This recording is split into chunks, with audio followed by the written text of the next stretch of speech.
This program contains adult content. Is there a God? Big atheist. Really? What am I, an idiot? Come on. That yes, it would be nice if you could throw your sins and your responsibilities on someone else. But it's not true. It looks like far-left lunacy. I don't believe that it's true that religion is moral or ethical. You don't need to follow anybody! It's not human intelligence! If someone doesn't value logical consistency, what logical argument are you going to give them that will demonstrate that they should?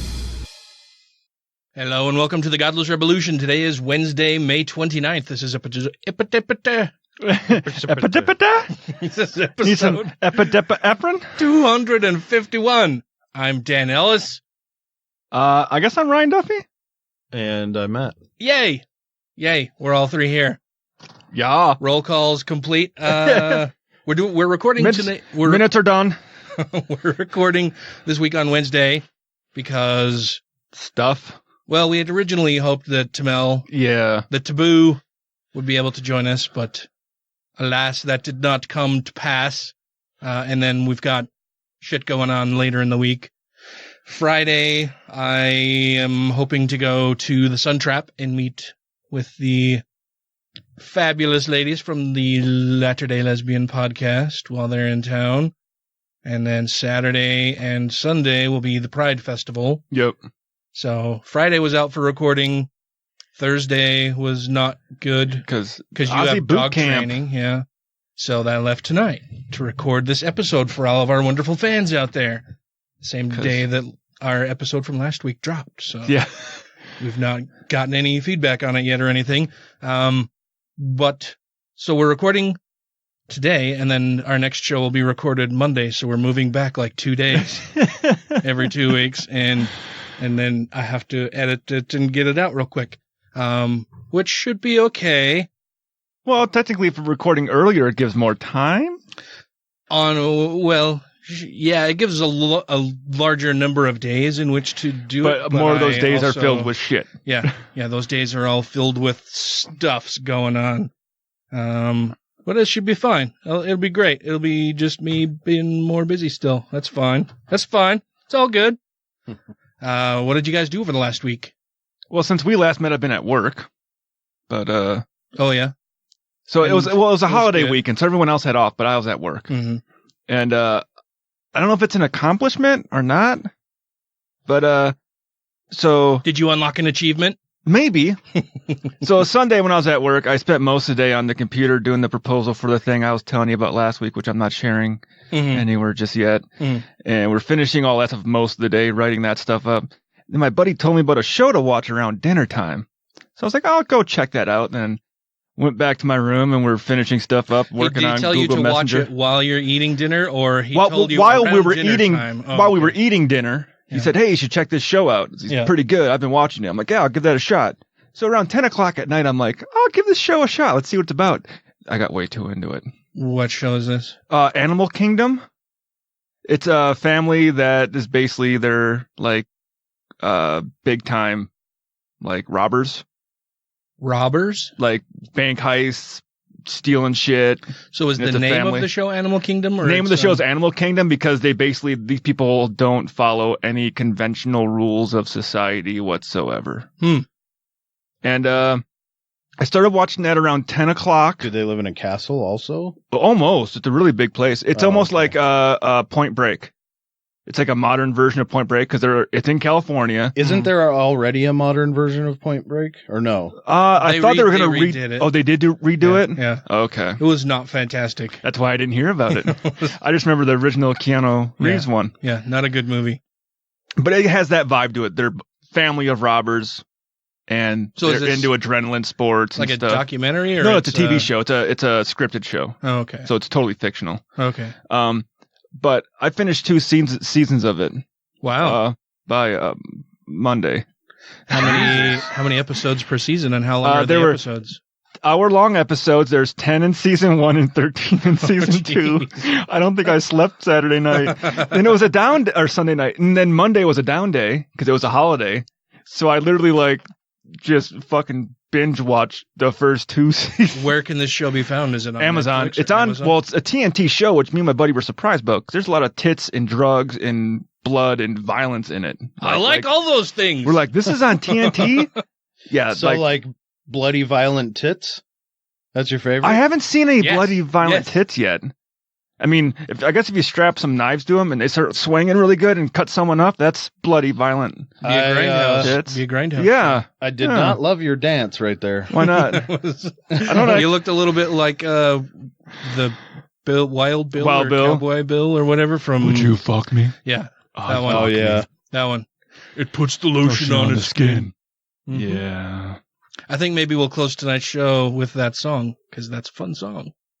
I like that. If you don't know what it is, I'll have to play it for you during the break, and then you'll. Oh, I remember that movie. Yeah. I also remember Jason Mewes in one of the Jay and Silent Bob movies, sitting out there doing it in front of the fucking burger place.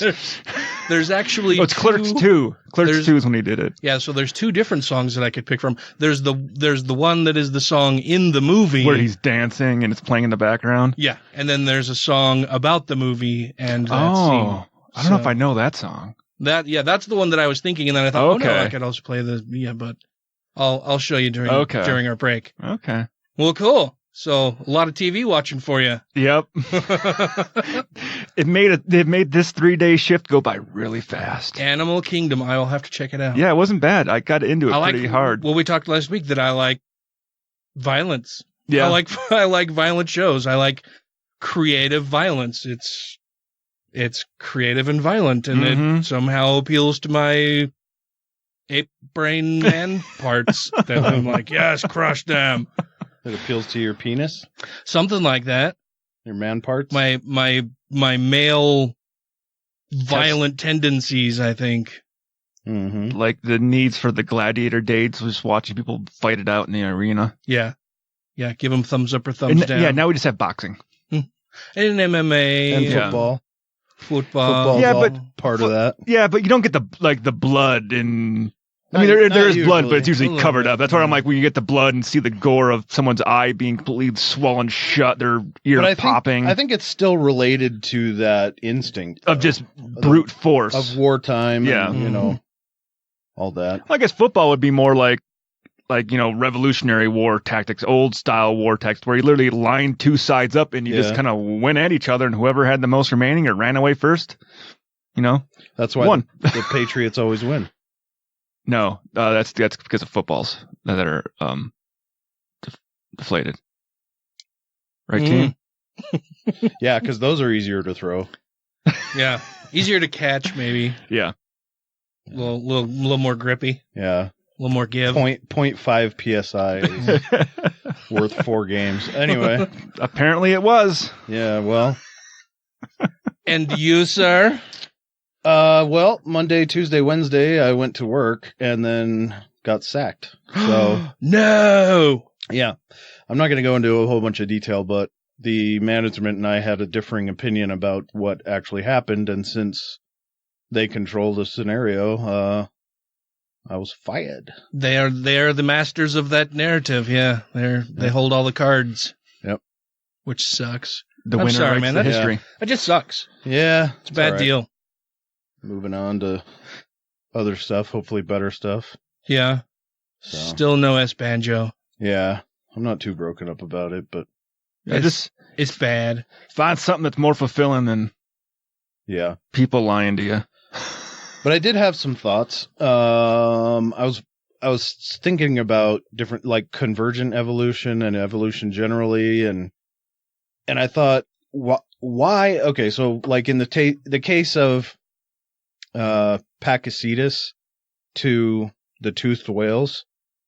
Now, Pakicetus was a tetrapod and a land-living, so 4-legged land-living, and then evolved into the toothed whales.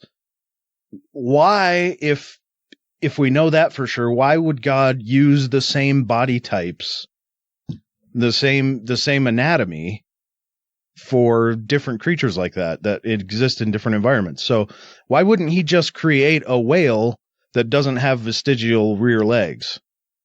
and have the same body plan as tetrapods. Whales are technically tetrapods. Well, maybe he thought they would need it for swimming, but then he's like, hey, they do pretty good without it. And what is it? No. What? Yeah, that sounds like a perfect being. What denotes a tetrapod? 4 legs. Oh, okay. 4-legged animal. Yeah. Yeah, because aren't those bones that are back there in the whale? Are they not even connected? They're like floating bones back there. Exactly. But and the front, the dorsal fin or pectoral fins are They're all the same bones as hands. Yeah. So why would God choose to do it like that when it perfectly mirrors exactly what we would expect from evolution? Well, because we know the answer to that. Yeah, but I'm just saying there's yet another point against the God hypothesis. Well, macroevolution versus microevolution. Oh, yeah. That explains it, really. Well, then you get the people throwing it in there. It's like, well, are you sure those bones came from that animal? How many kinds of whales are there? Yeah. Kind of like one of them was doing the thing with, I think it was like a T-Rex skeleton. We're like, it's the most intact skeleton, like, but we still don't know if it's accurate. And like, what do you mean? Well, because it's only 95% of the dinosaur. Yeah. It's like, but it's 95%. Yeah. Some of the bones degraded and had to be filled with putty to basically figure out, okay, what would the shape of this bone be? Well, we can see this side of it. So probably, since we have like an atypical structure where one side mirrors the other, it's probably going to be the same as the other side, and you can figure out what the other side looked like. But also, we don't just only have one T-Rex skeleton. Yeah. We have a bunch of them. And so you can take information from one and add it to it. In fact, that's exactly what they do. Yeah. And not only T-Rex, but we have a ton of different tyrannosaurs, which are all pretty closely related. So you know, if you were trying to put together a pheasant and you found a chicken, you could still reasonably put it together. They're similar enough. Mm-hmm. So that's kind of how it goes. But yeah, that's just a dumb argument. Well, it's basically being like, well, I won't believe you until you got 100% of one. And then they won't either. They won't believe that either. Well, how do we know it went in that order? It's like I heard someone was arguing about same dinosaur thought was the long neck dinosaurs. Like that, they couldn't exist. If they leaned down to eat something, they would have, all the blood would have rushed to their head. They would have just passed out. It's like, we have giraffes, motherfucker. Yeah. You can go see one of those at a fucking zoo. Do you know how big the sauropods' hearts were? Well, I mean, they don't know that. And well, not that. I mean, that makes a big difference, but also blood vessels can constrict. Yeah. Yeah. So to prevent blood rushing to a head, a vessel can constrict to restrict that flow of blood, which if it had a long neck like that, it probably had some sort of mechanism in there to make sure it didn't pass out every time it put its head down. Yeah, of course. And one of those mechanisms is the air sac. So they had lungs and an air sac. Every time they inhaled, they would fill both of them. Then when they exhale from their lungs, the air sac fills the lungs again. Okay. So they had extra oxygen. And how do you know that they just didn't get all of their hydration from the leaves they were eating and they just kept their head up all the time? Well, how do you sleep then? I don't know. Yeah, that's what they would probably ask. Like, you rest your chin on the top of a tree. That would be comfy. No, but I mean, yeah, these objections are they just demonstrate that those people don't have any idea what they're talking about, and their objections based on something they know nothing about. What did I say? I mean, like, well, he said like no reason or. Oh, but also, I'll bet they don't know what they're talking about. Oh, okay. No, I bet they're illiterate. That is a great point, Dan. Oh my. Yeah. Any other? No, that's about it. That was, yeah. Well, we talked before we came down here that I have noticed personally that it is becoming more and more difficult for me to respect religious people and not just, tell them that the things you believe are fucking nonsense. Welcome, Dan. Is this because of all the recent laws that have been going through, like the abortion shit and stuff? Well, yeah, I mean, we can see around us more and more every day, especially in the age of Trump, just how deranging religion can be to somebody's thought process, right? that they can justify all of the shit that Donald Trump is doing and call him a good and godly man. Or best president since Lincoln. Yeah, knowing his history as being a serial philanderer, serial tax cheat, con artist, business flunky, terrible student, just all around fucking general jackass. Yeah. But because he pretends to like God and tells these fucking religious idiots what they want to hear, they'll twist themselves into all kinds of knots in order to say that he's a good and righteous person. Plus, we're starting to be able to see just how deranging religion can be to the mind. Mm-hmm. Yeah. You said exactly that. Well, and as Ryan pointed out too, that we can see them passing these horrible laws all over the place, trying to restrict rights to women. Yeah. Rights. Yeah. My brain is not functioning well because I'm tired. I'm really tired. Well, it's all the abortion issues coming up in multiple states right now, which they just want to take to the Supreme Court to make sure that Roe versus Wade gets overturned. Mm-hmm. And that's the only reason why most of these fucking Christians voted for fucking Trump. Mm-hmm. And they're going to get it with this court. Quite possibly. Yeah.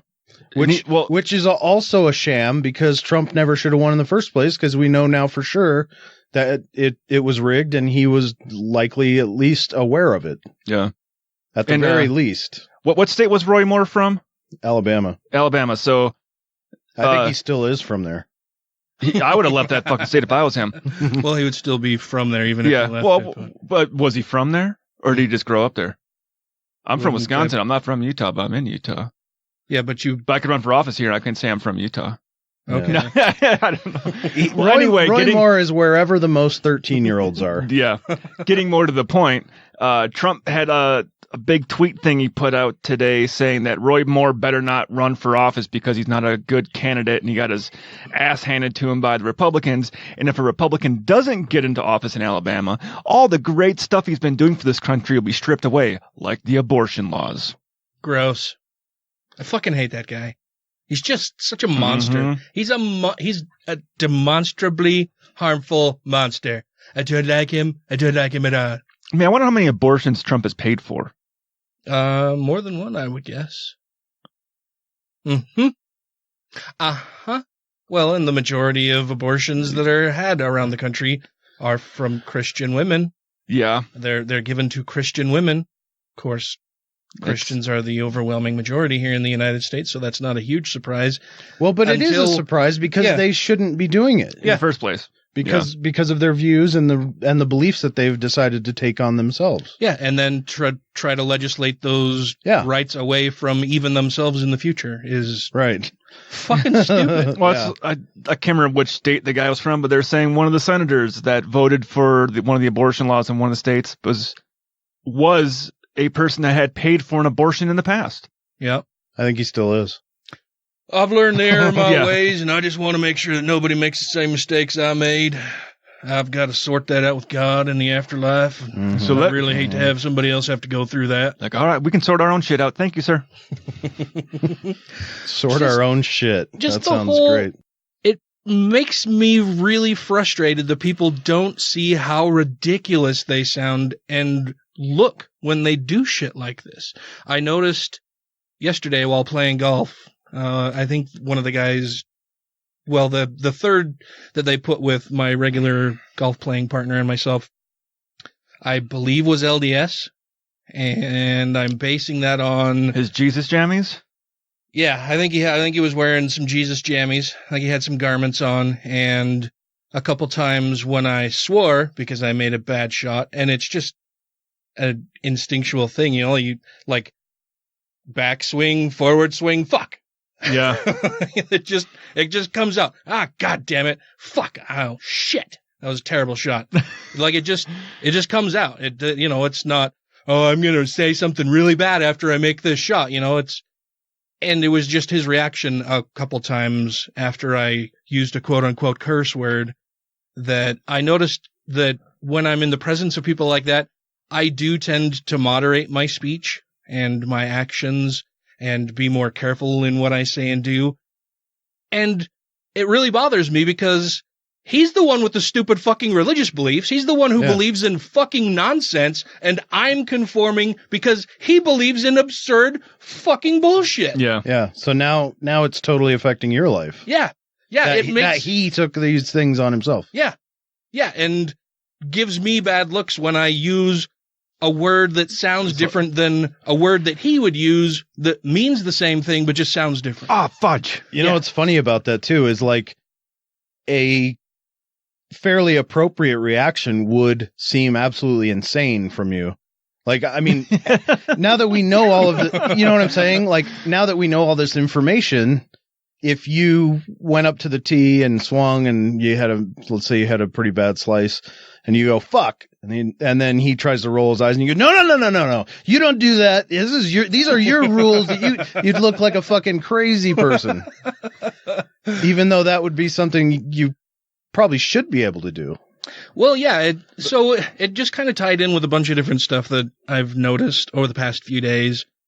And I noticed that a lot of people all over the place pay special deference and respect to fucking nonsense. Why are we wasting our times conforming our lives to ridiculous beliefs that other people hold? We don't even hold those beliefs ourselves, but we hold ourselves to a standard from a religion that is taught to people that we're not even members of that religion.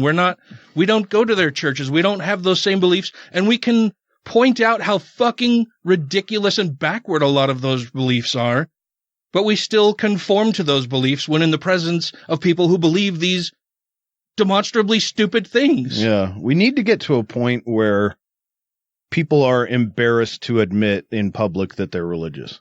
Right. That's the way it should be. Well, that's the way they feel already when they make the things like, oh, hope you're strong enough to proclaim you're a Christian on Facebook. People are out to get you. Yeah, you're so brave. You're so brave for coming out in support of God. Yeah, in America. Hi, this is Dr. Hector Garcia, author of Alpha God, and you are listening to Godless Rebelution.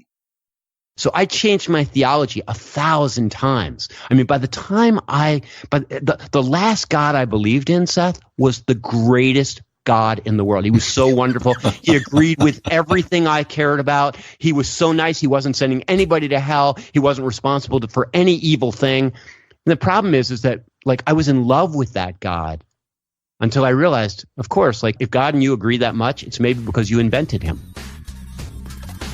You and the Godless Revolution will be reassimilated in 3, 2, 1.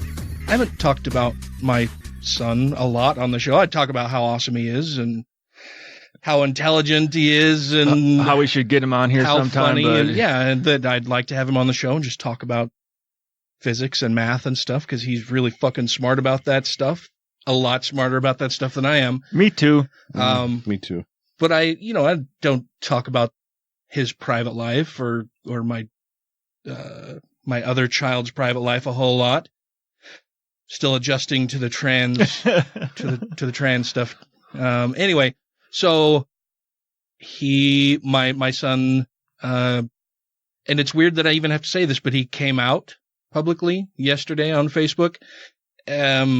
But it wasn't like, hey, I'm announcing that I'm coming out of any closet or anything. It was just he changed his relationship status to show that he's in a relationship with a very nice young man from what I can see.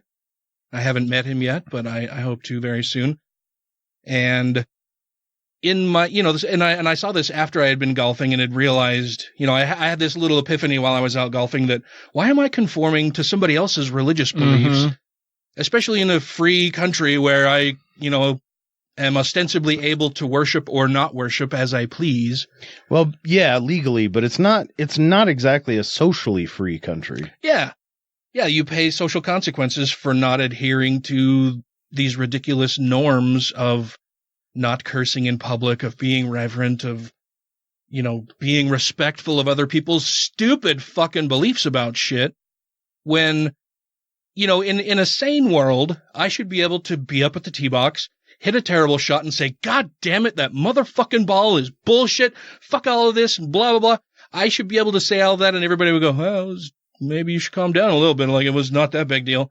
Not that I throw a big hissy fit or anything. It's that sounds like me at work when we're out of bacon. It's usually just whack. Oh, fuck. And that if anybody gives me any grief over that I can just turn around and go, what the fuck is your problem? Yeah. Instead of the opposite reaction where now it's like, oh, I said fuck around this guy and I shouldn't have done that. Why? That's dumb. Yeah. That's fucking stupid that I can't just say fuck whenever I want. Yeah. And I mean, there's certain circumstances where you should probably act a little more professional and use a more professional language, like in professional setting, but out golfing or hanging out or walking downtown with your friends, I don't give a fuck if I let a few cuss words out or not. Actually, in my professional setting, we say fuck all the time. Well, sure. And then I was just going to say, who's to decide what is professional and what is not? I was going to say, is it more professional to say, oh, fudge, or oh, crap, or shucks, or darn? Like, the sentiment is the same. You're just using a word that doesn't sound like a curse word. Yeah. It's fucking stupid. And that's just an extension of what you're talking about now anyway. Right. Even if it's in the workplace. Yeah.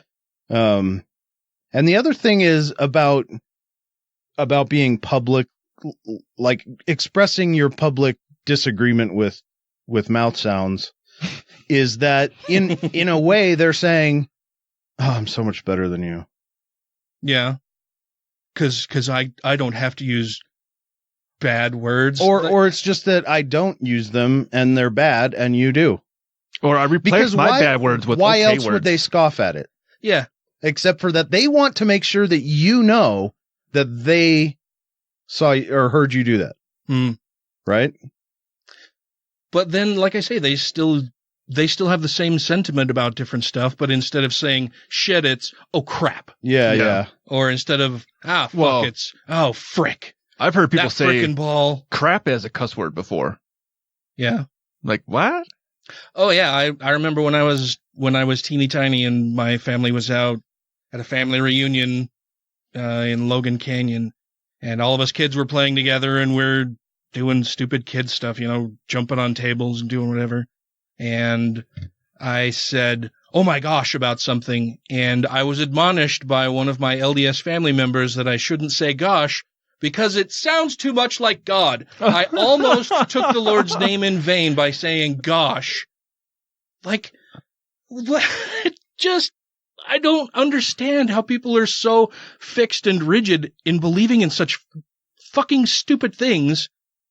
It should be the case where I swear somebody gives me a bad look and I go, oh, what? Do you believe in some magical fucking invisible sky wizard that is granting you special wishes? And if you make a sound with your mouth that isn't pleasing to him, he's going to smite you? What kind of fucking idiot are you? Well, I do have fun with it at work sometimes. Yeah. Instead of saying Jesus fucking Christ, I'll say Jesus Louis Dreyfus. Why? Because it's funny. But it still annoys the Mormons. So to try to tie this back into a more central point, I said my son came out, sort of. I mean, it wasn't like, oh, hey, I'm making a grand announcement that I'm not heterosexual. It was just he changed his relationship status. And in my mind, what bothered me about the whole deal wasn't that he made this announcement, wasn't anything of the sort. It was that in my own mind, my first reaction was, oh my God, what is my dad going to say? Oh my God, what is my grandmother going to say? When it shouldn't fucking matter what they think or say or do. It's none of their fucking business. And if they have a problem with it, it's because of their stupid fucking religious beliefs alone. Yep. And it shouldn't be, there shouldn't even be a reason for somebody to have to come out of the quote unquote closet for being gay, for telling people, hey, I'm in love with this other person. Yeah. It's a mutually consensual agreement. We both love and care for each other. Why would anybody have a big fucking problem about that? Why does there have to be this planning around announcing to the world that you love somebody, that someone who believes in whatever religious ideals should be here on earth, that they may not agree with it, and so you need to be extra special careful around these people who believe in stupid shit. And why pick that out? Yeah. Why if you want to know who I am, I like football and drawing and I'm gay and whatever else. Like what? Just those kind, Yeah. Yeah, I mean it should be it's a normal part of human existence. being gay isn't different or weird or abnormal. It's normal. Did you say abnormal? Abnormal. Oh, they got a new album coming out? Well, Dancing Queen does fit. It just, it bothered me that my internal reaction and first thought wasn't, oh, hey, that's awesome. I'm so glad. It's, oh shit, what is my dad going to think? Oh shit, what is my grandma going to think? What are they going to say? They're going to call me. I'll have to deal with it. When really all I have to say to them is, Gray is in love with somebody. Why do you have a fucking problem with that? It's because of your ridiculous fucking Mormon beliefs. Yep. We all know that's the cause of all of this. Mm-hmm. And you are the one in the wrong and being an asshole. Nobody should have to explain this shit to you. Well, this is just a part of life. Get the fuck over it. Religion sometimes doesn't just discriminate against gay people in those relations. If they're not the right religion. Mm. Oh, you're marrying someone of a different religion? Well, we can't fucking have that. Yeah. You're fucking out of the family if you don't marry someone in our fucking cult. When are you going to disown him? Well, and that's the other sad thing about this is that so many people in that situation do fear retribution from their family and coworkers and friends because of their friends and family and coworkers' stupid fucking religious beliefs. Yeah. That should have no bearing on any other person's life who isn't a member of that fucking religion, right? Or the fact that we live in a state with a right to work that can still fire you for being gay, kick you out of your housing for being gay, because you're not protected underneath any of those anti-discrimination things. Yeah. And that's wild to me. And with Pride coming up this weekend, every year I have some story about some ridiculous person that I talked to at the Pride Festival. And so I'm sure it's going to happen again this year. But it's like, why does anybody else have to try to explain their lives when they're not members of your ridiculous, invisible wizard cult? Nobody else believes in this stupid, insane bullshit that you're talking about, and you're judging people as being wrong based on your favorite comic book character, basically. It's fucking stupid. Why do we have to spend our time justifying our normal lives because your fucking stupid religious beliefs make you hate other people in their lives that have no effect on them whatsoever? And I've known this about my son for a long time, right? I mean, he hasn't told other members of the family. I didn't figure that it was my place to say anything to him. I'm happy that he is in a relationship, and this guy that he's seeing seems really nice. It bothers me that my reaction wasn't like, my first reaction was, oh, that's great. And then it was mingled with all of these other feelings about, oh shit, what am I going to have? How am I going to deal with this? It doesn't matter. It doesn't matter. Like, I'm trying to put this nicely, but like I say, I've known about this for years, and I haven't said anything to other family members, but it's been a contentious point with certain family members, like with my dad and my grandmother, because they are very LDS and pretty judgmental, and they do really horrible things. And my dad says really horrible shit. We've talked about a lot of the horrible shit that my dad has said. The holiday party you guys had where a trans family member was sitting at a table and he made that comment you're talking about. That, like, that's fucking... Yeah. That's the kind of shit that my dad says. Yeah. And what a coward to tell you and not them. Yeah. To talk to me. And that to pull you aside. And that it's a kid. Like, it was a 13, 14-year-old kid. Oh, and he knows you. Yeah. I hope. And my dad comes and approaches me about it as if I would somehow agree with his backward fucking beliefs about this stuff. And, pulls me aside. Oh, yeah, see that person down there? Oh, apparently he has decided that he's no longer a he, he's a she now. And I told him, don't say shit like that. And he turned to me like he thought that I was saying, oh, yeah, that's really gross. Don't say gross things like that. Like, that shouldn't happen. Trans people aren't a thing. It was, no, you're being an asshole. Don't say ridiculous, rude, assholey things like that. Especially to me, you should know better. You know how I feel about shit like this. Why the fuck are you even mentioning it to me? So there's that whole deal, and I keep going back and looking at my son's post and seeing who has liked it and everything, just to see if my certain family members post anything. Yeah, or if they've made a comment or anything, or made a sad face emoji on it. And like I say, I've known this about Gray for several years now, and I have made remarks to both my grandmother and my father, and I've made posts on Facebook aimed at Mormon friends and family members and coworkers that I have.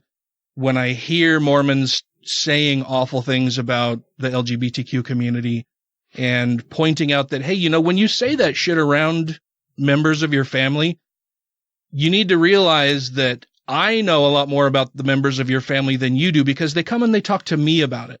They talk to me about it because they feel safe knowing that I'm not going to judge them for that, that I am perfectly fine with them being who they are. So I know more about these family members than you do, and you say this horrible shit around them all the time. Maybe you should stop and think about that. Maybe you should stop and think about the things that you're saying that are harming the people that you say you love and care about, when you don't even know who those people are because they're too afraid of you and your reaction to them based on the things that you've said. Yeah. And so it just pissed me off that I know that my son has been around my dad and my grandmother when they've said horrible things about the LGBTQ community, and they just kind of smile and laugh and shrug it off. And I'm sure inside it crushes them a little bit. And it really fucking makes me mad that these religious family members of mine who believe in ridiculous fucking nonsense are passing judgment on these other people and causing them real harm. And they just go on their merry way thinking, I'm right with Jesus now. Yay, I made fun of a gay person. Jesus is going to be so proud of me. Fuck that. It pisses me off, and it needs to stop. You're right. We absolutely need to get to a place where if people, the people should have to come out of the closet as being religious. Oh, hey, I believe in something really fucking stupid. Yeah. I just can't help myself. I need to come out and make this confession. It's a deep, dark secret that I've had. The same way as if someone today came out and said, you know what? I really believe in leprechauns. I'm going to dedicate my life to the Leprechaun King. Like, no, that's fucking ridiculous. That's stupid. Well, and it had me thinking about all of the interactions that I've had at the Pride Festival over the years. There was a couple of years ago, somebody came to the booth and they were talking about, I don't have any problem with somebody being an atheist. Personally, I believe in God and Jesus Christ as my savior, but it's cool if you don't. I understand that. That's fine. And I just said, oh, well, where is God? Well, he's everywhere. And I'm like, well, what do you mean he's everywhere? Is he in my ass right now? Well, he's omnipresent, right? So he's just everywhere, all over the place. And I'm like, throughout the entire universe that expands for infinity? Oh yeah, he's just everywhere. And I'm like, well, that's pretty convenient. Like, there's nowhere, you can't point to a spot and say that's where God lives. I said, when religion first started out, all of these gods lived, in lands across the river or across the bay or across the ocean. Then when we built boats where we could cross the water or the ocean, then the gods moved up to the mountains. Yeah. And then when we learned how to climb mountains and scale them and get up to where the gods lived, the gods had suddenly moved into the clouds. And then we built airplanes, and we can fly into the clouds, above the clouds. We built machines that could take us out of our Earth's atmosphere to other stellar bodies, and there's no gods up there. So now they're just everywhere. They're everywhere all at once, all at the same time.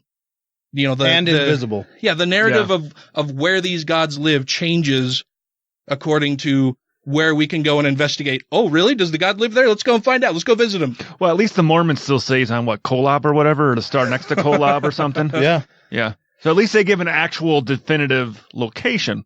Yeah. But we can't get to it. Yeah. Well, we don't know that it's a location. What was it? Because was it a star next to Kolob, or was it Kolob? Yeah, but Kolob doesn't exist, is what I'm saying. Yeah, but we could. I mean, if it's a real star, we can go find. I mean, Mormons should be able to point it out. It's not a real star. But yeah, it's just they believe in these fairy tales and consider them so sacred and holy and part of their identity that I believe in this nonsense. I believe in something that is so fucking stupid that even a whiff of truth and somebody just speaking plainly about it sends them spiraling into despair and feeling persecuted and attacked for somebody pointing out how stupid that belief is. How stupid is this belief, and why have you never questioned it? Sends these people spiraling. And in the meantime, and before all of that, and, disregarding those types of things, they have absolutely no qualms whatsoever with telling other people what they can do with their bodies based on their religious beliefs. That these people don't even practice the same religion, have those same beliefs, but I'm going to force you to live according to my religious beliefs because I know I'm true. I know my religion is true and correct and I'm right. And so you, even though you don't believe in it, you filthy savage heathen, I'm going to force you to believe or to follow what my religion says you should do anyway. In order for my God to come back and kill all of us. Yeah, it's stupid. People are writing laws harming other people based on stupid, ridiculous beliefs. Mm-hmm. I mean, and the thing is they're not hiding it. They will, like, there was that one senator that said, yes, my religious belief says I should not pass. We need to stop all abortions no matter what, because that's what my religion tells me to do. And that's how I'm voting on this. And people will be like, so where does it say that in your Bible? Like, no, that's what my religious conviction is. It's like, no, you're a fucking senator. You're not a preacher. Yeah. You're not up here to legislate your religion into fucking law. You're here to look at laws and go, okay, is this beneficial or not? Yeah. And it would make Jesus happy, and that's all that really matters. But there almost is zero difference in their views. They regulate by their religion. So more of those people get in office and more of those laws passed and more, I guess, dumb fuckery happens. Well, not dumb fuckery, but the more emboldened they get to pass more laws that coincide with their religion. Yeah. Because, hey, those last ones worked. Hey, we got Trump in office, so, hey, we're good to go. Yeah. We got a majority Republican or majority conservative Supreme Court, so we're good to go. Let's pass as many of these fuckers as we can now, because the Supreme Court ain't going to fucking knock them down. Well, and it's just such a deranging thought pattern that it leads to all kinds of pernicious things that happen around us, right?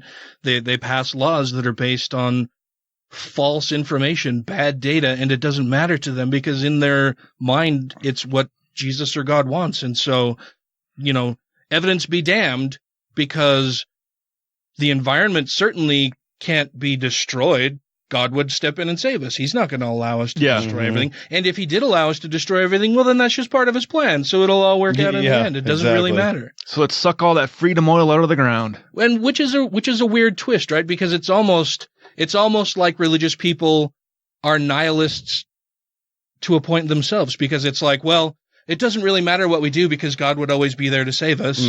He'll always love us. He'll always take care of us.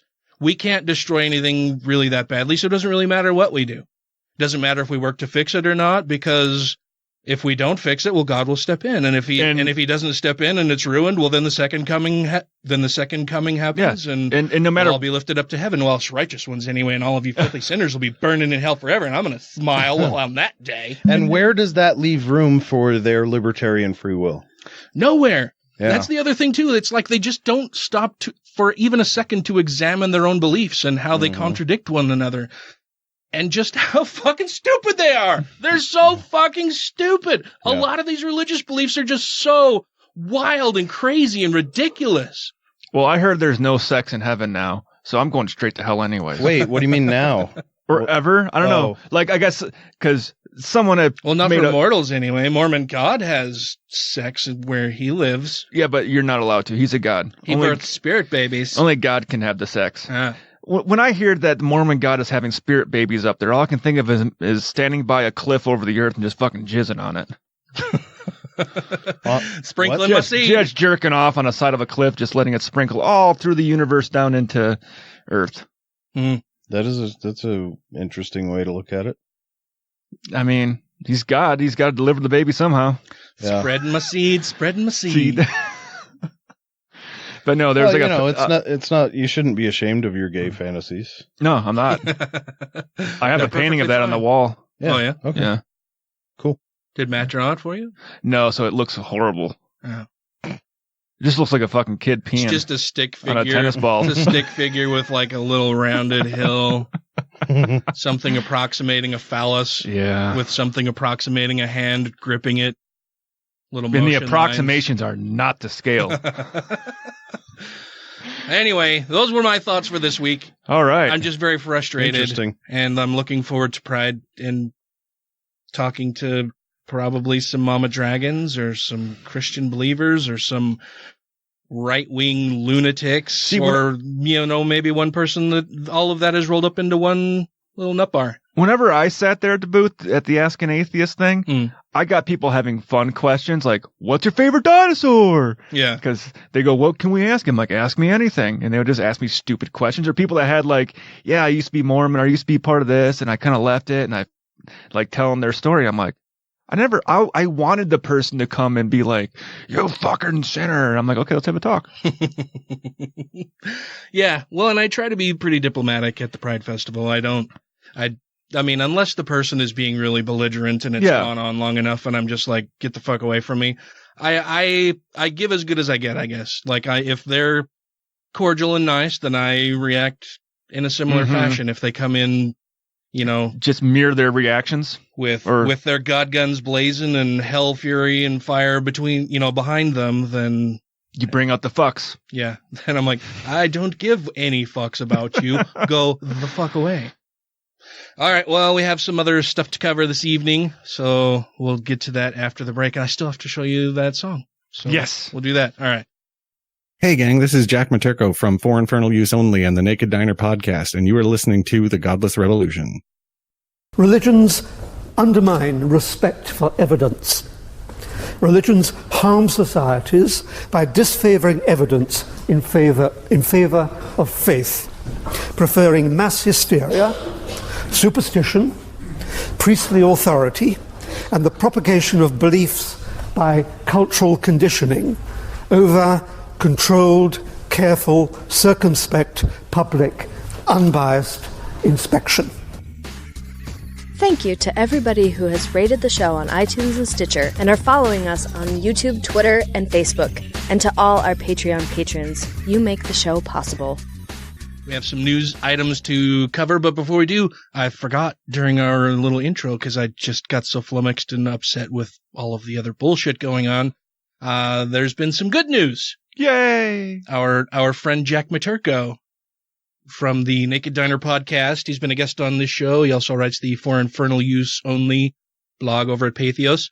He and his partner had their little baby. Awesome. Little baby Materko. And he posted some pictures, and it's quite a lovely baby. Yeah. There are often times that I see a newborn baby, and I'm like, that's a thing. Little alien baby that came out of someone. But your baby is beautiful, Jack. They don't need to worry about it being a Seinfeld baby. You gotta see the baby. Like, oh, it's ugly. That was a funny episode. No, but their child is very, very cute. Congratulations to both of you. All three of you, I guess. Yeah. I guess the baby's got more hair than Jack. Or you. or well, I don't know. It might be. I haven't cut my hair in a week, so it might be a toss up there. You are looking a little fuzzy. Yeah. I need to cut it. Has it passed the Velcro stage, or is it at the Velcro stage? Well, it's only sits at the Velcro stage for like 3 days. Yeah. Because I don't bick it anymore. Oh, yeah. I just do the trimmer with no guard. Yeah. It's cuts down on razors that way. Oh, fuck sure. Yeah, it does. Yeah. And the Velcro effect. Razor, I like keeping a cue ball, but it's so expensive. Yeah. Yeah. Why don't you buy an electric razor? I tried that. It just didn't. Razor burn or? No, it just didn't seem to like cut as close on the head. Like it works great on my face. I use an electric on my face, but just on my head, like it didn't evenly do it. Well, I've just got so many scars and bumps on my head that I thought the same thing. Difficult. Yeah. So every once in a while, I would hit one of those. Like I got like the little nub in the back there, right where it kind of like right below the nub? Yeah. I was pushing my soft spot. I shouldn't have been doing that. Also, aren't you medically trained? I don't know what that little nub's called. The back of the skull, right there. It's called the nub. Yeah. Don't push your soft spot. Isn't that part of the occipital? It's part of my skull. Like I got like. Yeah. Yeah, I'm not good with the bone fucking names. All I know is if you break it, it's fucked up. What's bone fucking? But yeah, I've cut that before. Like where I've taken a slice off of it. Like, oh yeah. Whoops. There's some That's salami. gonna work. Salami. I was trying to think of like a meat cutter, and they Yeah. just cut a little slice right off of it, nice and fine. Roast beef. Yep. Roast beast. And I don't realize it until I go to like wash the lather off of my head. Like, that stings right there. I'm like, there's a cut. Yep. Mm-hmm. All right. Well, what news stuff do you have for us this week, Matt? Where does religion come from? Stupid beliefs. People trying to explain stuff they don't understand, and instead of just saying "I don't know," they make shit up. This is from Shankar Vendantam. He said, let's take a moment to go back in time. For most of human history, we lived in small groups of about 50 people. Everyone knew everyone. If you told a lie, stole someone's dinner, or failed to defend the group against its enemies, there was no way to disappear into the crowd. Everyone knew you, and you would get punished. But in the last 12,000 years or so, human groups began to expand. It became more difficult to identify and punish the cheaters and free riders. So we needed something big. Really big. An epic force that could see what everyone was doing and enforce the rules. That force, according to social psychologist Azim Sharif, was the popular idea of supernatural punisher, also known as God. Mm-hmm. Think of the vengeful deity of the Hebrew Bible, known for sending punishment, like rains of burning sulfur and clouds of locusts, blood, and lice. It's an effective stick to deter people from immoral behavior, says Sharif. Sharif and other researchers who study religion through the lens of evolution, religion can be seen as a cultural innovation similar to fire, tools, or agriculture.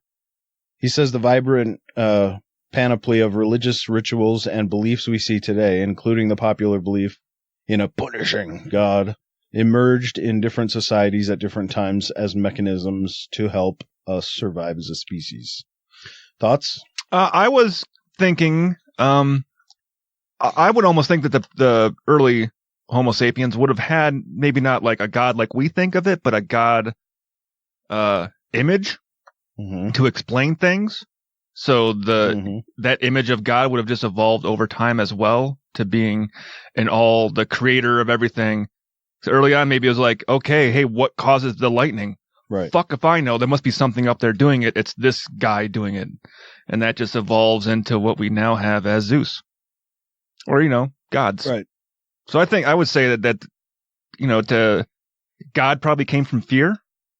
Yeah. The things we don't fear, we need to have an answer for it. We need to have an explanation for it. There needs to be a reason for it. And they gave it a reason. And that reason was some sort of superhuman being. I think it just helped people attempt to explain things, but instead of waiting until they had better evidence or more information, they just made shit up. Yeah. I mean, that they didn't have, they had their form of science, I would guess.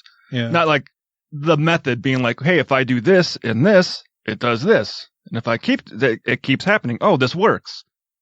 So I just figured something out. Yeah. Well, it's interesting that throughout human history, gods have evolved, right? Yeah. It used to be that you had many gods controlling individual little things around you, or, parts of things. One god would control the weather, one would control the sea, one control the wind, you had elemental gods, and then in order for my God to be better than your God, my God's got to be stronger. So my God can do all the things that it takes, 5 gods of your religious belief, and my God, the one God, can do all of that himself because he's the true God. He's better than your gods. Yeah. It was like, back then it was like, well, Poseidon's in charge of the seas, and that's a pretty big job in itself. So, somebody else is doing all the other stuff or whatever. And then fast forward to Christians, and then, they're like, our God's invisible and he's everywhere and he does everything and he's perfect. And he's, it's just like, my God can beat up your God. Yeah. It's so childish. Don't like some of those where you say like, you got Poseidon in the ocean, you got Zeus in the clouds, you got someone else in the volcano. Like, they believed the people existed in those areas, didn't they? Like, that Poseidon was in the ocean. As far as I know. Zeus was in the clouds. The person that controls the volcanoes is in the mountain. So it makes sense to have multiple gods that way, because if the guy's in the ocean, how's he hitting the switch up there for the lightning and the waves? Yeah. Yeah. And how can he go from being so wet and then go into a volcano that he's just going to burn up? Or was it multiple people coming up with different ideas for what creates what? And well, Jimmy came up with this fucking Poseidon thing. And it makes sense. I mean, if you think about it, it really makes a lot of sense. And it was killer. And have you seen the women that he's been getting after he came up with that Poseidon thing? I got to come up with my own god. Because he is getting so much action. Fucking Zeus. Well, and then people... Wait, why were they fucking Zeus? Oh, because he gets a lot of action. So, therefore, since he invented that guy, he's automatically just slaying it. So, like war. Oh, the god of war, that guy, no one liked that guy. They got all the guys killed. Wait, who's the god of war in Greek? Mars and Roman. Apollo? No. Let's see, I can look it up. Roman god of war? No, that's Mars. That's Mars? You want the Greek god of war? Yeah. Oh, Mars is Roman. We want Greek god of war. As soon as I see the name, I'm going to go, oh, that one. Yeah. Ares? Oh, yeah. Uh-huh. In contrast to Athena, who represents military strategy and generalship as the goddess of intelligence. Ares, Mars, yeah. And those are all our fucking signs and planets. And then as soon as we could travel to Mount Olympus and see that the gods weren't really there, it's, yeah. Well, I guess they never existed. They must live in the clouds now. Yep. Nonsense. Fucking Or stupid shit, man. even with the Egyptians, where you can have one pharaoh going, hey, look, there's 50 different gods. And one pharaoh goes, nah, there's just one. Like, the next pharaoh go, hey, there's 50 gods. Like, what's... Oh, yeah. Like, each pharaoh you have has different fucking gods that apparently exist whenever he says they exist. So... Yeah. I think that this has come up before, because I remember asking if that was Akhenaten. I think it was... He was, for the... He was the one that just was believed in the sun god. Ra. Ra, yeah. So he was the monotheistic ruler of Egypt. Right. Okay. But how do you? But then the next ruler that came in got rid of that, and it's like, nope, all the gods are back. Yeah. It's like, yeah. I know they didn't live that long back then, but hopefully there's one person alive for three of those ruling parties to realize, hey, like I understand how religion became a thing, and that I would even go so far as to possibly grant that it was necessary in the past. Or useful. Or useful is a better word, not necessary. Useful would be a much better word. But in today's age, it's just ridiculous to hang on to these stupid, demonstrably false beliefs that if they were to take even just a couple minutes to Google some things about their own religion, the thing that they practice every week and then all week long, and tell their friends that they should practice and try to recruit other people to do it. Instead of doing that, take a moment to examine what you believe and why, and is your belief in that thing really justified? And what about the problems that other people bring up with your religion? Why are they so different and special in contrast with other religions? Why don't you question your own religion as much as you question the religion of others? But why should we know what we think? It's mind-boggling to me. You know, when I was at the golf course and I noticed that guy doing those things, you know, when I would curse or whatever, and he'd kind of give me a weird glance or whatever, and I noticed that it happens with a lot of people that I play with out there, and I just want to just like grab him and shake him and go, why are you giving me a hard time? You're the one that believes in ridiculous stuff. Yeah. Like, I'm not the one with stupid beliefs here. Well, I'm sure I have a bunch of stupid beliefs, but not as far as letting those stupid beliefs guide my entire life and run me as an individual and stop me from doing certain things or making me cause harm to other people because of those stupid beliefs. Like, I'm not the one that's the problem here, buddy. It's you. Yeah. I had a guy at work the other day make a comment. Actually, it's just last shift. We're talking religion a little bit. We're cool with that in my platoon. Yeah. And he's like, yeah, you know, I used to be Mormon and stuff, but he goes, the more I read about it, I just couldn't do it. Like, so me and my wife, we both left the Mormon religion. He goes, but I'm still Christian. In my head, I'm thinking, I'm like, but why? Why, dude? Why? Why? But then this thought came to me. Uh-huh. Mormonism didn't start up until they came here in 1832? Something. When he Are you discovered asking about when Joseph Smith started authoring, I think it was like it was 1830s. 1830. Well, that's not too far gone in our history. Yeah. So a lot more of information about Joseph Smith in that whole time frame is well preserved. First-hand information about how much of a dipshit this guy was that makes his credibility not very good. But it doesn't phase most of them. But when people do get into it, that's what kind of phases them, though. If they bother to look, if they're already curiously minded, then they're already on their way out. But we can't do that with Christianity the same way. Well, we kind of can, but not as easily. But not as easily. Like the amount of information to go, well, Jesus could have existed. We just don't know. There's no record. Yeah. Well, it's like modern faith. Well, like Scientology, and Mormonism are both more recent things, and so we can look and say, okay, well, they've got this foundation of religious belief, in a monotheistic cult or belief, and the rituals attached to that. But they don't leave it there. They add additional layers of extra bullshit. Like, they've taken something that was a foundation of lies and bullshit, and then they add more bullshit onto it, and somehow continue believing in that. Like, the more ridiculous it is, the harder people believe in it sometimes. Yeah, sometimes, yeah. But like with the Jesus crucifixion, because I see he's on your shirt, just fucking whine it out. YMCA. If we would have had the Romans records of all the executions that took place in Rome, all the crucifixions, all the hangings, everything that happened, and like the reason why, and we can point out like, hey, they kept a good record of it. And here's the one where this guy claimed that was leading a cult called Christianity, and his name was fucking Yahweh. Here he is. Here's the fucking dude. Like, oh, well, shit, that's evidence that they hung him for this thing that you're claiming the Bible is based on. Huh. Yeah.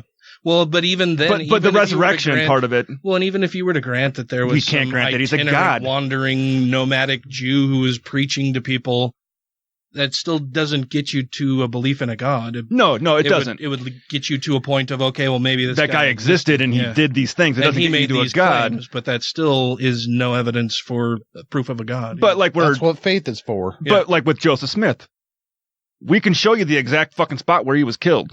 We have all those records. And we know that was a fucking con job. We can show you his arrest records. We can show you things that he's pulled directly from the Bible that are in the Book of Mormon. We can show you that the Book of Abraham is bullshit, that the Kinderhook plates are bullshit, that the whole translation narrative is bullshit, that it's all bullshit. And people just don't want to look at that. They don't want to examine it. They don't want to think about it because they believe that their religion provides them comfort and makes them feel good. Well, they're encouraged not to. Yeah. Yeah, and that's the other thing, too, is they're told from the pulpit not to look at anything that doesn't come from the official church. Yeah, and if Mormonism would have evolved like Christianity, we would have another 100 years before their fucking book would be written. Oh, yeah? Well, because the Bible wasn't written. Oh. You're talking about that the Bible wasn't written until... What, like... A long time afterwards, so it was everything was... Jesus supposedly died. And we also have zero information on this Jesus person actually dying. Yeah. Yeah, I suppose that's true. Because it's too far removed from history to be able to be like, yeah, here's evidence this person actually exists, and it's too far gone from history to be like, well, you can't really prove that person didn't, but then you can't also prove there's a God. Mm-hmm. Yeah, there are just so many questions that anybody with a curious mind you would think would easily see through all of this bullshit and lead themselves out of a religious belief, but they're just so determined to believe in it and to want to hang on to it that they shut out any bit of anything that calls it into question. They build up these walls and experience a ton of cognitive dissonance, I'm sure, but I don't know why they go through all of that instead of just stepping back and going, well, okay, well, maybe I should examine it. Even the LDS leaders in the past have said, if the truth, if our church isn't true, then it should be Yeah. Then it should be known that it's not true. Yeah. Yeah. Well, they probably They know don't it's really not true. believe that. Yeah, they're pretty much saying that, be like, trust us. We Yeah. already researched this shit. Yeah. Keep You giving don't me need money. to go and look for it yourself because we've already done that work for you. You can just continue paying your 10% and putting money in our coffers so that we can continue trying to strip and deny rights to people. Mm-hmm. Yeah. All right, what else you got for us? This comes from Justin Demetz.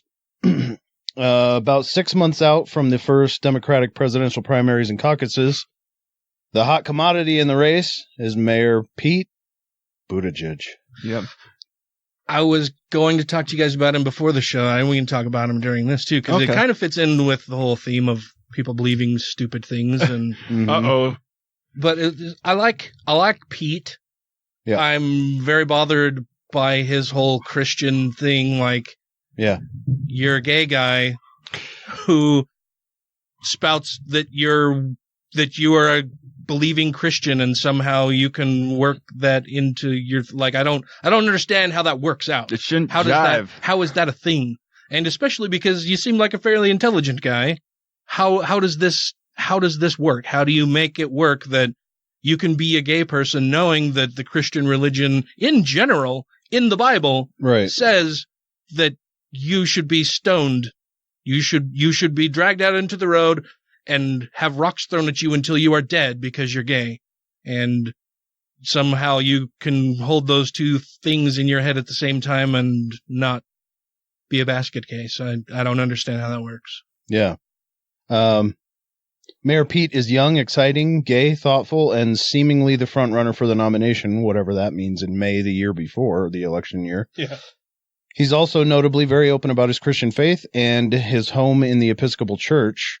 His theology, much like his politics, is vaguely center-left, full of the catchphrases and platitudes, and appears not overly substantive. Mayor Pete, who is drawing extra attention for his appearance on Fox News on Sunday, has certainly been getting plenty of media attention about his faith, all of it mainly focused on him being the religious left candidate in contrast with the long, dominant Christian right. I mean, are there any candidates on the left who are atheists that are running right now? Not openly. Yeah. Buttigieg's unapologetic harnessing of Christian rhetoric in defense of liberal political principles has caused a sensation. All of this makes me wonder, do we really need Buttigieg to lead the rise of the religious left? So many of us on the left have long lamented the power of the religious right in America over the past several decades. Criticism has centered not only on the bad political and policy positions it has advocated, but also on the very concept of religion being overly entwined in politics. In a pluralist society, why should one small reading of one particular faith tradition have its way in decision-making? If we don't want religious people on the right employing explicitly religious arguments for wielding power because of the separation of church and state, then why should we want someone on the left doing the same thing? The Establishment Clause of the First Amendment should not set the terms of this debate for Christians. Rather, the test of Scripture and the example of Christ should drive our engagement with and in the world, and should be the primary influencing factor in mediating these kinds of situations. Wait a minute. I must have missed this line when I read this before. I wasn't picking up what that was putting down. The test of Scripture and the example of Christ should drive our engagement within the world, with and in the world. It should be the primary influencing factor in mediating these kinds of situations. Is that saying still use Christianity to... It sounds like it. I'm not sure. When Buttigieg and the other progressive candidate centers the gospel message as the rationale for their policy choices, and then wins and implements said policy agenda, then that becomes a form of Christian witness, albeit a perverted one. Yeah. In short, the use of the Christian faith to justify political choices conflates Christianity with those choices. This is no more desirable from a Christian viewpoint, and it's Buttigieg or if it is Senator Ted Cruz, no matter what the content of the policy prescriptions. American progressivism, for all that's good about it, is no more Christian than political conservatism. Both are worldly ideologies, both of which may share some priorities or affinities with various aspects of Christian faith, but which are both ultimately something other than faith in the crucified God. So this guy's more religious than I first thought, but tying the Christian faith to the power of politics is a fatal distortion. Christianity is all about the creation of an alternative polis, a colony, showing the power of self-sacrificing love and the potential of communal salvation for the world. Christianity should not be baptizing passing political winds, like breeze. I just passed wind too. Was it a political wind? If you're Wisconsin, I think you meant you cut cheese. Yeah. Oh, it smells like Ted Cruz in here. It should always be a critical voice, whether our friends are in power. Whether our friends are in power, whether or not our friends are in power, I'm guessing. To associate the faith with the political agenda is to fall into the same old Constantinian trap the Christian church has been liable to since the 4th century. It sounds to me kind of like this guy saying, yes, he's a Democrat and he's religious, but that doesn't mean you should vote for him. Yeah. Buttigieg is undoubtedly a smart, inspiring, and constructive candidate for president, one who would no doubt show the impact of his faith on his thinking and decision-making in a more authentic and positive way than the present occupant of the Oval Office. None of this should make us want to crown him or anyone else as the Christian left candidate, quote unquote. Let us not allow the Christian right to continue to define political engagement for Christians in America. Let us instead have imaginations more moved by the Holy Spirit and better able to engage the needs of the nation around the world. Yeah. Yeah. Pete Buttigieg shouldn't lead the religious left. There shouldn't even be a religious left. Oh. I absolutely agree with that concluding statement. Yeah. Yeah, that's the thing that bothers me about having Buttigieg running, especially touting his Christian credentials, is that it just leaves the door wide open for some other fucking asshole like Trump to step in and say, no, I have the true Christian credentials. I'm the real Christian. I'm the one who knows things that you don't. And, you know, you can pretend to be gay and Christian, but those things don't really, which they don't. I mean, he would be accurate in saying that they don't really work together.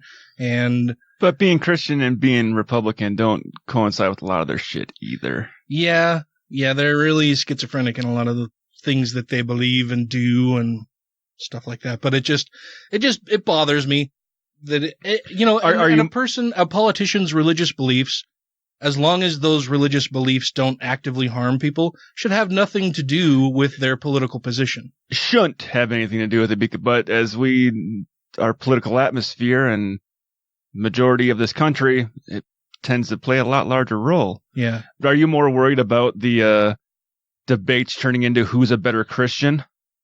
Possibly. Yeah, that'll probably come up. Well, I believe that Jesus is our Lord and Savior, and he's the one Redeemer, and he's the only thing that can save us. Why the fuck are you even running for political office then? Yeah.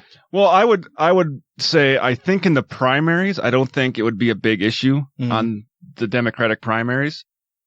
And I don't think Pete's gonna get the nomination. I don't think he'll get the nomination either. But like I say, I think he's a decent guy. The two things together just really don't gel, and it doesn't sit well with me. And it takes focus off of substantive policy issues, right? Instead of talking about the things that he wants to do, he's constantly talking about his Christian faith and, you know, you can be Christian and gay and still love people and be accepting and blah, blah, blah, blah, blah. Sure, you can, but that's not a traditional part of the religious beliefs that go along with Christianity. No, but it might speak to the moderate Republicans who don't bash on homosexuals. Yeah, but those seem to be few and far between. Yeah, I don't know if he's kind of hoping to win those numbers over the moderate Republicans to, when he gets to that point, if he gets to that point, which I don't think he's. Well, and it's ridiculous. Shot. I mean, he shouldn't have to placate religious people, right? He shouldn't have to say, he shouldn't. Well, no, I am religious too, so I can be president. Like, that should have nothing to do with the political office that he's trying to obtain. I hope we reach that day in this country. Yeah. This is Matt Dillahunty, and you're listening to the Godless Rebelution. How about a bowl of chili? Hot one. Be right there. Antichrist will be a woman in a man's body with 7 heads and 7 tails. Ain't that to go? Rejoining the Godless Rebelution podcast now. All right, what else? What else you got? Donald Trump lies. Nuh-uh. No shit. A lot. Uh-huh. According to an article from the Washington Post from November, he lies an average of 5.5 times a day. Mm-hmm. Now there's an interactive graph showing how Trump's lies compare to President Obama's. The New York Times published a story claiming that Trump watches between 4 and 8 hours of television every day. Holy fuck. Trump took offense to the claim. He called the New York Times a failing publication and insisted that he doesn't watch that much TV. He also wanted to make sure that each of his 44.7 million Twitter followers knows that he really, really doesn't like Don Lemon. Just a few days before Trump's claim that the Times is failing, Adam Goldman, one of the Times reporters, shared the following numbers. The New York Times now has more than 3.5 million paid subscriptions and more than 130 million monthly readers. More than double our audience just 2 years ago. To put that in perspective, that's 86 times more people than Trump said attended his inauguration. One of the first false claims as president, in fact. Not exactly what we'd call failing. Yeah, it seems like they're doing pretty good in this day and age, especially with the digital media, which is killing newspapers. Mm-hmm. A little while after this tweet, the Times published a graph. According to the interactive graph, Trump lied 103 times during his first 10 months of his presidency. By comparison, Obama lied 18 times during his entire 8 years. Oh, wow. The Times claims their graph only counts demonstrably and substantially false statements. Additionally, if the same lie was told twice, they counted it as one falsehood. Oh, so Trump lies a lot more. The number of times he's lied versus the number of lies. Yeah, exactly. And the number of times is much higher. Higher than the number of actual. Yeah. Mm-hmm. Yeah, because he just repeats the same lie over and over. Yeah.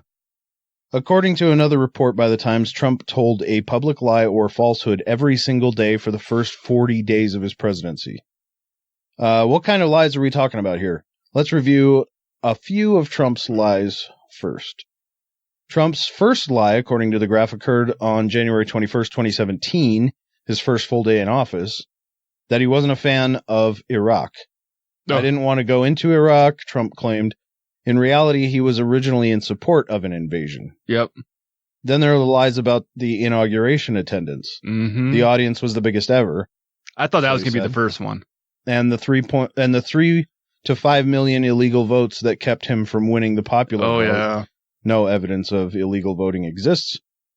The most recent Trump lie on the graph is him claiming that the Democrats colluded with Russia to interfere with the election. They did not. If we were to measure these lies in Pinocchio noses... Oh, never mind. Sorry, that goes on to show an image. Oh. These are pretty big lies. And remember, this is only counting discrete, measurably false claims since the guy took office. It doesn't count him saying he has the best words or that he has one of the great memories of all time. What about Obama's lies? Like we said, the graph claims Obama told 18 lies over the course of his entire presidency. The first lie he told was February 24th, 2009, when he said, "We import more oil today than ever before." In reality, oil imports peaked in 2005. So it's kind of a different style of lie. Like that's, yeah. First of all, he could have just been mistaken, Mm-hmm. but Trump saying that he has the best words, that's not being mistaken. That's just plain lying. Yeah. Obama also claimed incorrectly that America has one of the largest Muslim populations in the world. While there are many Muslims living in America, nearly 60 countries were home to more Muslims at the time. I thought like India or something like that had the highest Muslim population. I think it's Indonesia. Indonesia? Yeah. I knew it was kind of like a shock, like with that country. Like I figured it would have been somewhere else. India does have a lot, though. They do. Is that just an overall numbers or percentage of population? I think it's an overall number thing. Yeah, that's what I would guess, yeah. For India? Mm-hmm. I think it's Indonesia. Well, no, yeah, I'm saying if Indonesia has the largest Muslim population, I'm guessing that's based on total numbers, not just not a percentage of the population. Yeah, I see. Then there were a couple of lies about the Affordable Care Act, most notably that he promised people would be able to keep their doctors. Now, was that actually a lie, or at the time with the way the bill was written, would that have been a possibility? And then when the bill got restructured, I don't know. Yeah, I don't know either. Before you arrived, Matt and I were talking about some of the things that bothered us about Obama, and we both agreed that he was too centrist. And I think that came from a will or a desire to try to bring people together, to try to reach across the aisle, to try to work with Republicans. A novel idea, but he wanted to be like an elder statesman. He wanted to be like a Lincoln or one of the great leaders of our historic past, where you can work with everybody and work toward a compromise that everybody is going to accept. Right? Yeah, that they may not necessarily be happy with, but that they can work with and move forward. And that I think Obama just failed to read the room to see just how wide the partisan gap is, and how that you can't really bridge that gap with people on the other side who aren't really willing to work with you on that. Even if they like the idea, they're not going to work with them. Right. And so what happened is we get things like the ACA, where when as it was first drafted, it was a pretty good bit of legislation. It had a bunch of other things in it that would have been wonderful. But in negotiating with Republicans, all of that was watered down until we get something that isn't ideal and isn't going to work as well as it could have or should have. It really creates no oversight of the medical industry. Yeah, and so you spend all of that time trying to bring Republicans into the fold and to get them to help support this thing, and in the end, they still didn't vote for it. Yeah. It was still just passed by Democrats. It wasn't something that he got much Republican support for, and so you spend a lot of time and energy wasted on negotiating with bad actors who are not going to actually be active participants in anything that you're trying to pass, and so you end up with shitty legislation that nobody is happy with, and that is, in a lot of respects, ineffectual and just neutered from the time it was even passed in Congress. Yeah. I mean, and what we ended up with had a lot of good stuff in it, but it also missed the mark horribly. Yeah. And it could have been so much better, but in trying to get Republicans on board, it was so watered down and things were removed from it. Things were changed, added, that it ended up being something that wasn't very progressive and wasn't a very grand bill. It wasn't the thing that they set out to do initially. And in the end, like I say, it was just all that time and effort wasted on people who aren't going to support it anyway. And so you end up with something that your side doesn't want and the other side doesn't really want either, but you tried to get them on board and watered it down and made it into this, Frankenstein piece of shit bill that ends up passing, but isn't actually going to accomplish the things you set out to accomplish at the outset. You should have pushed for a single payer system and hope that the ACA in the original writing would have gone through. Well, and that's just it. He shouldn't have wasted all of that time and energy trying to get Republicans on board. He should have He had the majority. Yeah. He could have just pushed it through. Yeah. Just, if you're not going to work on these things, well, then fuck you. We'll just take care of it ourselves. Yeah. You guys can sit on the sidelines and pee in your pants, do whatever you want to do. Just fuck off, because we're not even going to deal with you anymore. And then when Trump does that, we get our new tax laws. Yeah. And since then, the country has only become more divided and more partisan. Yeah. So it's not as if anybody who gets in there as a moderate is going to do any better. No. They're not going to fare any better than Obama did. They're still going to not be able to get anything done. You have to get a real progressive in there who's going to enact and work for real change, and then get people behind them and who have voted in other people who can support them in Congress. It's just, I think that we're so politically divided that we need a strong progressive in there to actually enact things that are going to move the country in a better direction, and just say, you know what, if you're not going to participate, then fuck off. Yeah. Go pray in your churches for change, because that's all you're fucking doing here anyway. Mm-hmm. So that's my little rant. What else have you brought for us this week? You know what I was just thinking about when Matt was reading that? We haven't checked that Trump website.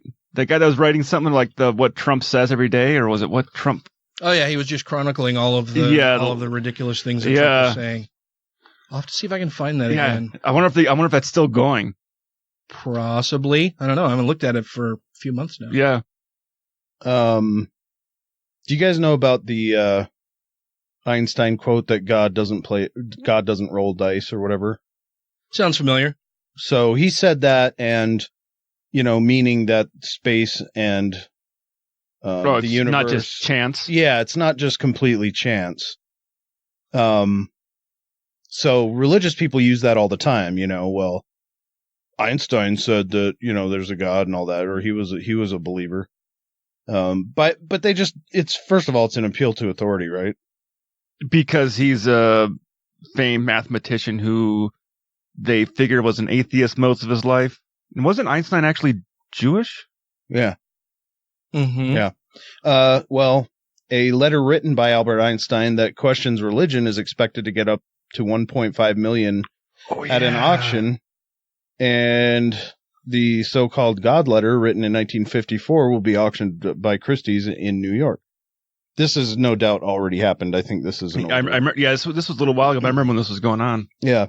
Einstein wrote the letter in German to Erich Gutkind, a philosopher who'd written about the Jewish spirituality and the pursuit of science.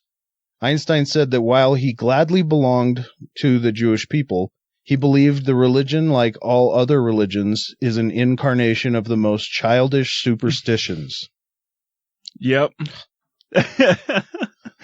Matt, your pocket's buzzing. I'm sorry. You're okay. The word God is for me nothing more than the expression and product of human weaknesses. The Bible, a collection of honorable but still primitive legends. Yeah, that letter ended up selling for $2.9 million. Fuck! And that's, so there you have it. Those are Einstein's thoughts on religion. Mm-hmm. Clearly an atheist. I just hope someday I can write a letter that's at least worth what the stamp was put on it. Yeah, well, did you include the quote? I'm sorry, while I was typing that, I didn't hear maybe if you had said it, but in that letter that he wrote, that I do not believe in a personal God, and I have never denied this, but have expressed it clearly. If something is in me which can be called religious, then it is the unbounded admiration for the structure of the world, so far as our science can reveal it.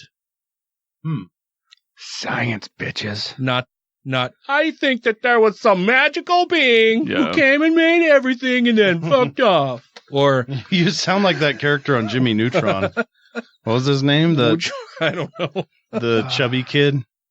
I'm a chubby kid. No, I'm not really a kid. I'm chubby. I was a kid at one time, but I wasn't chubby when I was a kid. So I don't know. What it is you have? Well, I guess we have time. I was going to say everything else I have is kind of longer. Kind of longer? We got time for a longer one. Yeah. Might be the last one, but we've got time for it. Okay. Let's see if we can get mad at it. You got mad last week at the end of the Patreon thing. Did I? What were we talking about? Buttigieg, that lady saying about how gay people have rough, violent sex. And oh, yeah. Rolling her eyes. Yeah. Fuck her. Yeah. In particular. Yeah. Yeah. She was a big fucking turd, man. Just it's the Christian derangement stuff. It just seeps in and poison, like Hitch said, religion poisons everything. It poisons people's minds. And if you want to know what Dan was mad about in that, you gotta be a Patreon subscriber. Yes. Then you can hear what I was yelling about and why. That's the only way it works. Yeah. So the next thing we have is Why Are People Religious? A Cognitive Byproduct Theory Perspective by Yusuf Ali. This was written in January of this year. It says the byproduct theory of religion suggests that beliefs and behaviors are reducible to a byproduct of evolutionary cognitive adaptations. Psychologist and author of the cognitive science of religion, James A. Van Slyke, stated, quote, evolutionary psychology suggests that the human mind is comprised of many different adaptive cognitive models. These modules contain cognitive programs specific to a particular evolutionary environment that required adaptive solutions to problems faced by our ancient Pleistocene ancestors. End quote. Given that we're social beings with a need to form bonds in our societies, we tend to form attachments, whether with our friends, family members, lovers, or even attachments with non-humans, such as our pets or materialistic inanimate objects. I like doggies. Sex dolls, anyone? No, just doggies. As you noticed with the theme, such attachments are possible with religious, omnipotent, divine entities. We believe in God because we imagine that we are attached to a real entity, given our cognitive ability to anthropomorphize objects. By using this method of attributing human traits to non-human entities such as God, it makes it easier to connect with them. It's an evolutionary trait which can be first seen in children with their ability to attach human characteristics to their toys, in which they're broken or lost. They tend to get emotional and even protective. Another aspect concerning cognitive and evolutionary adaptations that occur in our childhood is via educational and household norms. At a young age, when we are learning and developing ideas about the world, we're taught not to disagree with religious teachings. Such discouragement, coupled with our ability to anthropomorphize objects, creates a stronger sense of a belief of a deity. Furthermore, concerning behavioral and contextual aspects relates to our childhood. We tend to be discouraged from questioning God and the Holy Scriptures. As historian Yuval Harari, the author of Sapiens, A Brief History of Humankind, once stated, quote, religion is about answers. And it doesn't really matter what those answers are as long as you have something, apparently, to fill in the gap. I mean, if I was allowed to answer shit like that, I'd pass every test. Thus, we are taught not to question anything when it comes to religion. The aforementioned theories have given rise to the psychological explanation that evolution has created a God-shaped hole in our heads. I'm on board with that. Such a hole is filled at a young age with religious claims based on the culture one is born into. When told there's an invisible deity that watches over them, intervenes in their life, and passes moral judgment on them, most just accept it without disagreement. Because it's something that you're taught from the time you're little, right? But I wasn't taught that from the time I was little, so what did I fill my hole with? Your parents failed you, Ryan. No, they didn't leave a hole in my brain. They didn't leave a God-shaped hole in your head? Also, another aspect is the fact that religion gives rise to social rituals. By being part of a social group, performing acts of singing, dancing, and even in some cases reaching a sort of trance state, it alters the brain chemistry. Increased levels of dopamine, oxytocin, and serotonin levels, which are considered the feel-good chemicals, have been recorded within the brain whilst performing such activities. Sure. But you get that from many things. Yeah, you can do that at a music concert, or watching a great movie, or reading a great book, or just having a wonderful conversation with people. Well, I've often used the rock concert analogy with that one. It's like you get the same endorphin rush from a rock concert as you would in a spiritual, uplifting rock and roll Big service. Tent revival, Big Tent revival where everybody's getting into it. Everybody's in the same mood. Everybody's speaking in tongues, and they're dancing and clapping and shouting, Hosanna! Yeah. And everyone's connected in that way for that time being, and you leave there feeling that rush of endorphins. Mm-hmm. Thus, it makes us more likely to perform such rituals again and again, providing closeness and establishing relationships with other worshippers, a group of like-minded individuals. We see this happen even at sporting events, right? When people get dressed in their team's gear and paint their faces, wear whatever. And just like religion, they see a guy painting his face from the other team, they beat the shit out of him. You're not on our team, heretic! Fuck you! Also, whether you're a believer or not, you can't deny that religion is one of the most influential social structures known to humanity. Personally, I think individuals... Oh, what were you going to say? I was going to say, it may be, but we don't like it. Yeah, it is very influential, but a lot of that influence is... Negative? Negative influence, yeah. It comes by way of harming people. Personally, I think individuals must always be free to ask and search for questions we will perhaps never know the answers to in our lifetime, and to take part in this endless debate. In addition, instead of teaching children that it's sinful and forbidden to question religion, they should be taught and encouraged to wonder. What I consider truly sinful is to curb a curious mind. I agree with that, absolutely. I mean, I grew up with Nat Geo and Mr. Rogers and that chemistry guy that... Bill Nye? No, well, Bill Nye too, but there was other... The science guy. Bill Nye was a little later on, because what was... He's called like Mr. Science or something. Dude, I had Slim Goodbody when I was a kid. I remember that in like elementary school, and that freaked me out. You watched Slim Goodbody when you were in elementary school? Yeah. That shit had to have been like 20 years old. Yeah, but now when I see him, I'm like, why did they allow that guy to be played on TV in elementary school? He's looks like he's practically naked. He's not really hiding anything. Uh-huh. Look, you can see my coccyx. But no, there was the guy, I think his name was, I think it was like Mr. Science or something Science. They make all the funny videos of him now where he looks like a rapist or a child predator. I have no idea what you're talking about. You'll have to look it up on YouTube. Amazing. He's pre-Bill Nye. Uh-huh. But he would do all the science experiments with kids. And it was kind of something like you'd watch in elementary school or middle school doing the experiments. Like, hey, if we do this and we do this, what do you think the outcome will be? Uh-huh. And they would have to figure out, well, I think this might happen. And they do the experiment to see if the person was right. What is your hypothesis about this? And they would make him think about, well, if I have a glass and I put ice in it and it's all the way up to the brim, what's going to happen? Well, ice melts and it's going to overflow. Because part of the ice is floating and then... Because, well, the ice is floating and also the ice is compact when it's frozen. Then when it thaws out, it actually takes up more volume. Or water expands when it's frozen, right? I can't remember what it was. There's something like that. Like, he does experiments like that where you put the ice in the water and it's filled up, or if I jab your mom with a hot poker, what happens? She's going to say, "Oh, don't poke me with your hot poker." Exactly. You got that one right. You devil, you don't poke me with your hot poker. But I want to say it was like Mr. Science or something like that. It sounds familiar. Yeah.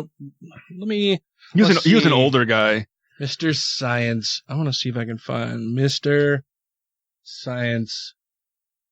No, it's not the guy on the Today Show. No. Yeah, I don't know. He would have been like... It wasn't Jason Lindsay. That's like 1980s. Stuff. Yeah, I can't remember what that guy's name was. I can't remember either. But it sounds familiar. I can vaguely... It's ringing a bell? Can vaguely in your God-shaped hole in your brain? Yes. Mr. Wizard. Hi, this is Regina Tippett. I'm a licensed professional counselor. You can find me at Secular Therapy Project or rctcounseling.com. And you're listening to The Godless Rebelution. What does Christianity say? Those laws can be suspended. And in your favor, too, if you make the right prayers and propitiations and sacrifices. There can be a virgin can conceive. A dead body can walk again. Your leprosy can be cured. The blind can see. Nonsense. It's not moral to lie to children. It's not moral to lie to ignorant, uneducated people and to tell them that if they will only believe nonsense, they can be saved. It's immoral. If you have questions, comments, concerns, compliments, corrections, criticisms, or concepts for content, contact the show via email at godlessrebelution@gmail.com, by text or voicemail at 330-81-REBEL, or Twitter the twatter at TGR Podcast. Thank you! Okay, we are approaching the end of the show. I think we got time for maybe one more thing.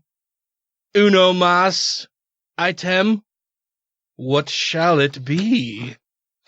We are going through a Rolodex.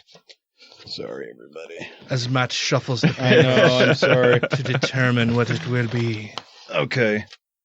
Here we go. All right. Why are some people... Nope, not that one. That's not it. Why are some religions more popular than others? Why isn't Mickey Mouse a god? I think he is for some people. Yeah, I suppose. This is a serious question for researchers studying the evolution of religion, and it offers some insight into the question of why some religions have persisted while others haven't. The Mickey Mouse problem is an oft-cited, catchy critique of the idea that religion is merely a byproduct of the way our brains evolved. According to this view, natural selection favored human ancestors with certain mental capacities, including our tendencies to seek patterns and think about other people's thoughts, theory of mind. These cognitive adaptations, which helped our ancestors survive and reproduce, also made people prone to supernatural beliefs. But there's more to explain when it comes to the state of religion today, like why Mickey Mouse or Santa Claus are not worshipped, why Christians don't believe in Zeus, and why particular religions have spread prolifically. We can conceive of a talking mouse or ancestor spirits, but only some of these stories became beliefs. And of the myriad beliefs, even fewer became worldwide religions.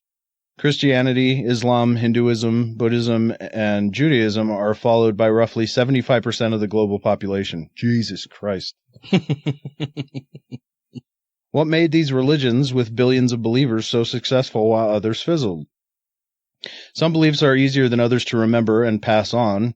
Memory experiments have shown that people recall stories or concepts that slightly deviate from expectations. One or two supernatural elements, better than mundane or wildly fantastical tales. Moderately counterintuitive content captures your attention and sticks in your head. This finding explains why certain folk tales persist through the ages, but it doesn't explain how supernatural stories become religious beliefs. With deeply committed devotees. Why Christians are willing to die for Jesus, but not characters like Mickey or other cultures' gods like Zeus. One idea is that deeply held beliefs require some sort of buy-in. Evolutionary anthropologist Joseph Henrich of Harvard University has proposed that religious commitment emerges from costly rituals like fasting, donation, celibacy, and martyrdom. When people see other members of their own community, especially prestigious ones, make these sacrifices, they're more likely to accept the underlying beliefs. This stems from our inherent tendency to learn by imitation and follow tradition, even when the reasons are unknown. Researchers include Henrich and Noren Zion have studied what gives some religions sticking power, while most remain marginal or disappear. Their work suggests successful religions have had deities and rituals promoting cooperation among practitioners. This quality became increasingly important after about 10,000 years ago, when small forager tribes began to settle together in massive agricultural civilizations. For the first time in human evolution, communities comprised strangers who had to routinely interact and trust one another. Some groups develop beliefs, like gods who punish wrongdoers. They say this promotes pro-social behaviors or acts that benefit others at a personal cost. Society and pro-social beliefs were more successful than other groups, hence those religions spread and persisted through what anthropologists call cultural evolution. This idea explains the prevalence of certain religious beliefs. As Noren Zion put it, why the distribution of religions is so uneven and skewed toward moralizing gods and moralizing religions. At the same time, it offers one solution to another problem, which is large-scale cooperation. Psychologists and anthropologists have long puzzled over the fact that civilizations work, that thousands of strangers will cooperate and even sacrifice personal welfare for the greater good of society. Many world religions solve the cooperation conundrum, at least among their followers, by believing in big gods, powerful, all-knowing deities concerned with morality, and supernatural punishments like hell and karma. With such beliefs, people abide by social rules and norms, even when no human eyes are watching. Fear of supernatural surveillance keeps them in check. So the claim here is, big societies developed big gods and or supernatural punishment because the beliefs promoted cooperative behavior among followers. Because this is science and not speculation, though, the hypothesis should bear predictions, which can be confirmed or denied through observations, experiments, and theoretical simulations. And it does.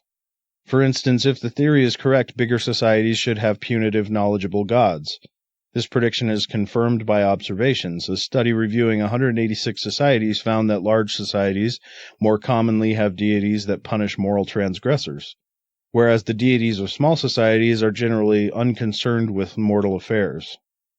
Another prediction is individuals who believe in religions and big gods and supernatural punishments will behave more pro-socially. This prediction is supported by experimental economic games, which measure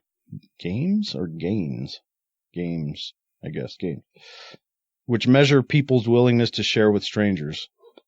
Based on nearly 600 participants from 8 diverse societies, people who believe in punishing moralizing gods are more generous toward geographically distant strangers that share their religion. That share their religion. Yes. Yeah. The in-group.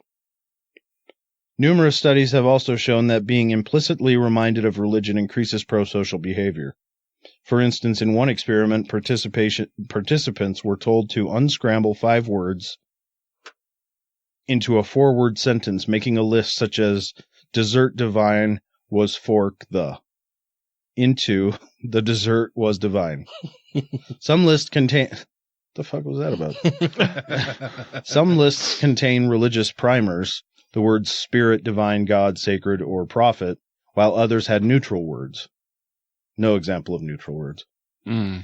After the word game, participants were given 10 $1 coins and instructed to keep as many as they would like, knowing that the remainder would be given to a stranger. Subjects given religious primers gave away an average of $4.56, whereas those who saw neutral words gave less, an average of $2.56. That's just stupid. However, a third group of subjects saw words related to secular institutions enforcing good behavior, civic, jury, court, police, and contract. This group gave an average of $4.44, suggesting secular monitoring words have the same effect as religious primers. Which brings us to an important point. Religion with big gods and supernatural punishment is just one solution to the problem of cooperation. There could be other institutions, other mechanisms. Societies figure out other ways to get people to cooperate at large scale, explains Norenzayan. Secular institutions can also encourage and enforce pro-social behavior. Looking across cultures in the past and present, there are certainly large societies that, quote, work, close quote, without religion policing their rules. Over 1 billion people today do not belong to a religion. Most of them follow the rules just fine. Yeah. Yeah, you don't have to have a belief in supernatural nonsense in order to be a good person. No, I'm a little discouraged by that money test. And that with no primers at all, they gave less than half of what they did with the primers. Yeah. Yeah, well, I think that, I mean, $2 out of 10. They kept 8 for themselves. Like, that's... Yeah, that's humans, I guess. Yeah, that's still 20%. That's a good tip.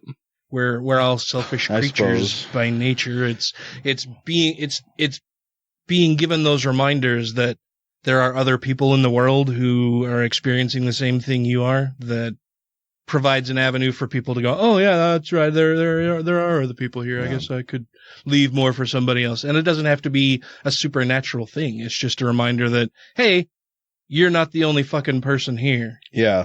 And we don't know how many narcissists or psychopaths were in that test that would have kept every cent and thrown the numbers off. Just like they throw off averages of everything. Yeah. Fucking psychopaths. Yeah, I think I heard it said, and I haven't actually checked, but that of violent offenders in prison, 70% are psychopaths or sociopaths. Really?